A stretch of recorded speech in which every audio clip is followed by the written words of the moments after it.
The airbag system, or SRS system, supplemental restraint system, has its own computer. This computer, also known as an ECU, electronic control unit, processes signal or information coming in from the mounted collision sensors that are at the front of the vehicle, in the roof of the vehicle, sides and back of the vehicle, as well as information coming in from the seats where the occupant sensors or weight sensors are, and seat belt tensioners. In this video, I'll show you where this computer, this SRS-ECU, is located and how to get to it. I'll show you the actual work in real time. I'll show you the tools that you need.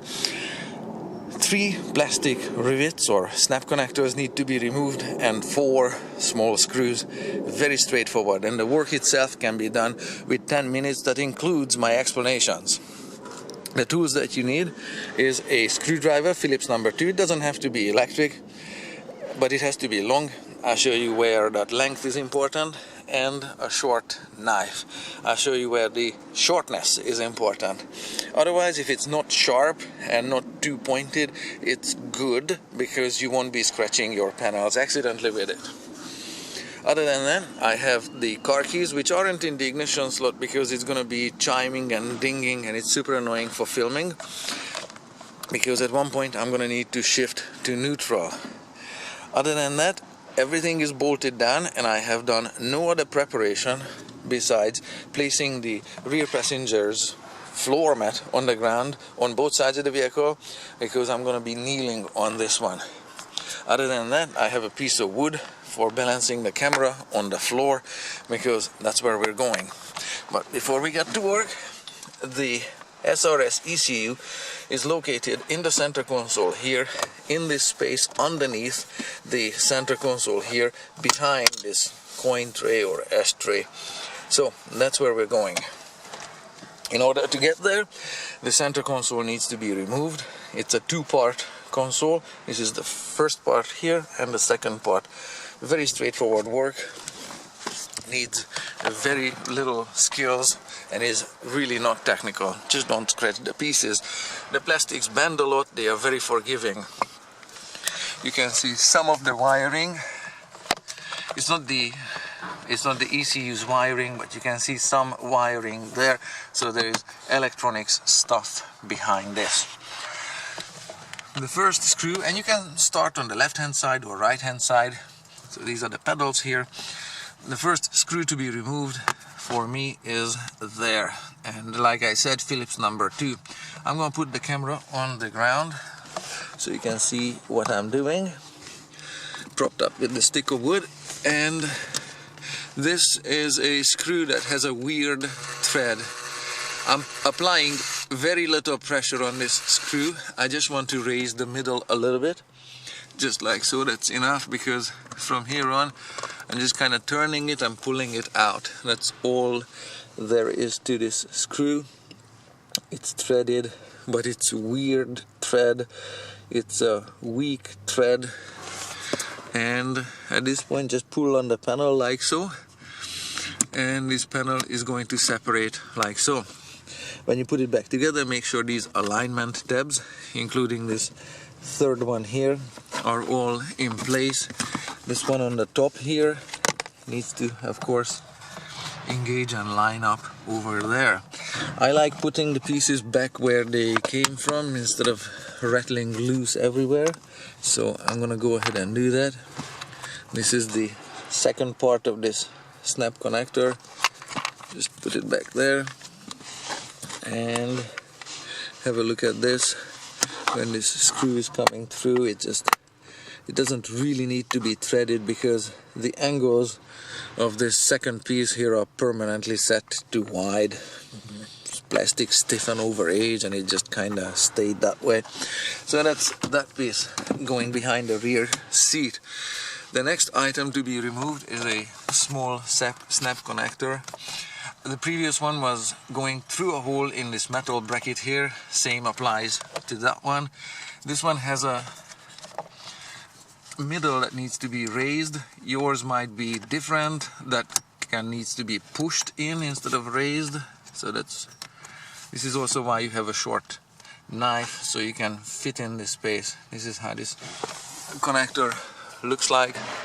That's basically all there is to it. When the middle is pressed in, the legs on this connector spread out a little bit, holding the panel in place.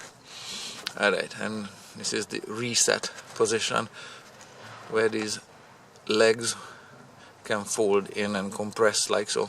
Alright, going there where I can find it, and we'll go to the other side with stick, and the screwdriver is not needed on the other side. Over here I've got the mat on the floor, and we have another plastic piece here that is somewhat similar to the previous one, except there are no screws on it whatsoever, nothing visible. You have to put your fingers underneath here, and it's kind of pinching your finger, but you have to push with your thumb forward to separate the pieces like so. When you put it together again, you're gonna have to line up this tail here neatly so that they engage there with the rest of the center console panels. The third one is kind of underneath there. It's out now. And there. This is all three of them snap connectors. These are just wedge shaped like so, and this one is round. So that's that. The same plastic rivet is here, or a snap connector.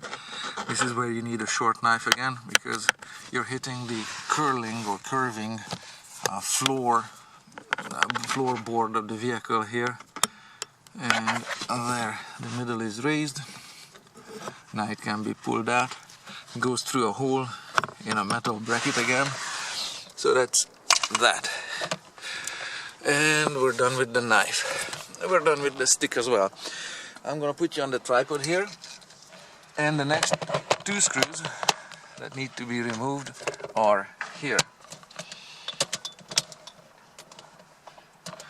And there. I'm just gonna run around.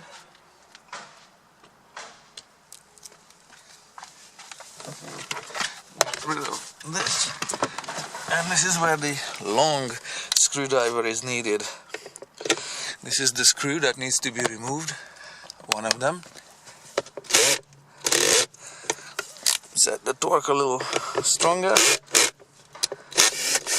There. And there. Usually I don't need to take these screws out from this box, because this is where they will go back. But just for a show and tell, just for you today, this is how the screws look like. Very straightforward. I'm going to put them on the front seat here, where I can find them, together with these two snap connectors, because this whole box now needs to be removed.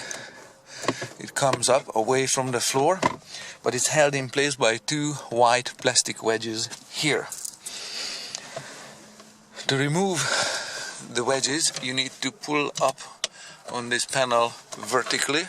So put your hands here and maybe hold with your thumbs this way down. So there, one corner is up and the other one needs a little extra lift there. And then this whole piece just comes out like so through the handbrake. So far so good. Now I'll show you these engagement tabs or wedges. Here is one of them, same as on the previous pieces, and another one here is not missing. It just got left behind, which isn't a problem. Okay, it fell in there. Don't worry about it. We'll get it in a sec, because the next two screws are here. This is one of them. Let me just kind of get rid of this handbrake there. So that's the next screw, and this one next to it, it's coming right out just as easily. So that's that. Maybe have a look, see. This is how those two screws look like. Then you need to disconnect this connector here. There's a tab on it that you can press down, and with some wiggling, maybe the other hand, Yeah, okay. These are disconnected. This wire runs through a groove or a hole here on this side, so that's where it has to be when you put it back together. Now I need my car keys, and I need to shift into neutral. There. That's all I mean. That's all I need for the shifter, because this whole thing comes up and I can pull it through and over the shifter. Maybe move the handbrake so you have enough room for this.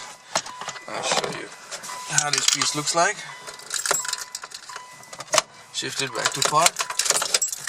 Get rid of the keys so it's not annoying and noisy.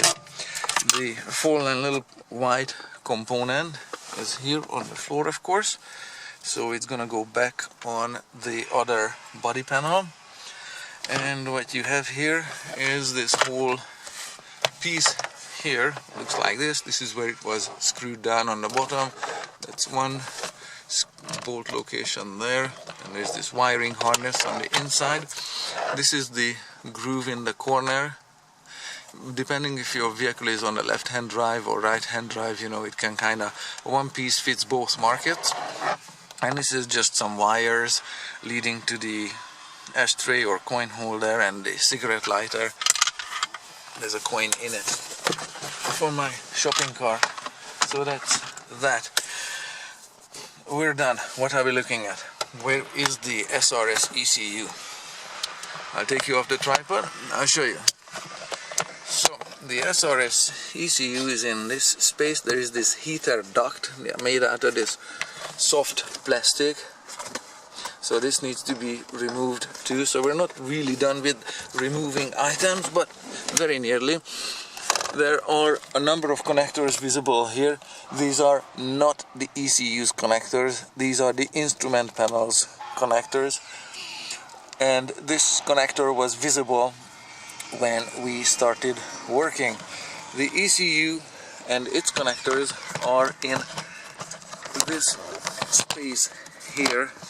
Those yellow connectors and these two thick cables lead to the SRS-ECU, and my finger is on the housing of the SRS-ECU. You can see there's some barcode on it and whatever. So to remove it, you need to take out 4 bolts.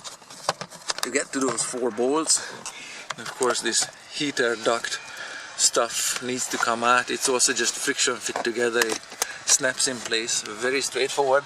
And more bracket bolts here need to be removed. Those ones, that's a ground point for the wire that doesn't need to be removed, but some of these bolts do need to be removed in order to access again the SRS-ECU.